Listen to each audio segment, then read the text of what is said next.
Hi, it's Samuel Leeds here, and I've seen so many people recently who've been asking me which is the best strategy. And they're unsure of where to start. Maybe they've been reading lots of books, they've been talking to lots of people, they've been searching online forums, and they're thinking, what's the best strategy to start? So if you're unsure or confused about that, then this video is for you, so stay tuned.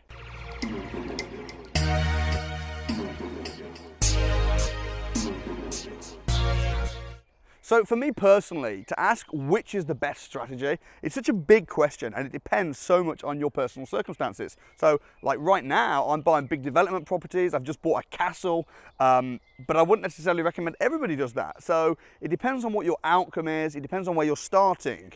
The stuff that I've done and I've got experience in is quite vast. HMOs, single lets, buy-to-lets, flats, commercial, serviced accommodation, buying, refurbishing, refinancing, sourcing, packaging, flipping. There's a real vast amount of stuff. And also those are strategies, but also there's the techniques as well. So that would involve raising finance, joint ventures, tax structure, business setup, negotiating below market value deals, joint venture, there's a whole bunch of strategies, techniques. So I can understand why for some people starting out, it is really confusing. My advice would be, if I was you, would be to just choose one.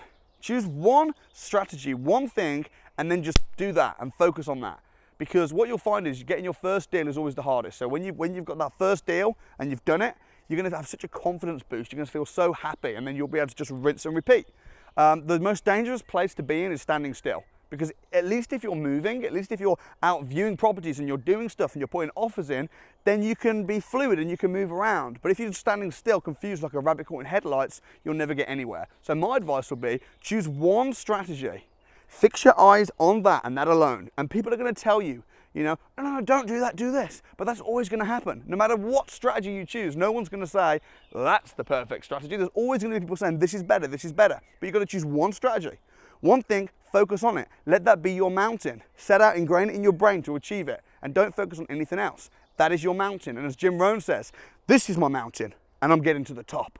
No, but there's other, no, this is my mountain. You're either going to see me dead at the side or waving from the top because I'm not turning back. And when you have that kind of focus and that dogged determination on one single strategy, you're going to achieve it. And then when you've done that, then you can assess. You plan it, you do it, you review it. So I think that will probably be my advice. When we teach people, like at the crash course, for instance, it's 2 days, and I'm really conscious not to try and just give people loads of different strategies. How we work is I will teach something, then I'll show them and I'll actually do it, and then I'll make you do it and you'll do it. And you won't leave until you've got 1 or 2 strategies absolutely nailed. So that's the way I like to teach. That's the way I recommend. I hope that's been helpful. If it has, don't forget to share this video, leave a comment. I'll see you next time. God bless. Thank you so much for watching. If you benefited from that video, please do share it with your family and friends. For more videos like it, you can watch right here. And if you'd like to spend 2 days with me at the Property Investors Crash Course, watch this video, see what happens. But whatever you do, don't forget to subscribe right here, and I'll see you next time.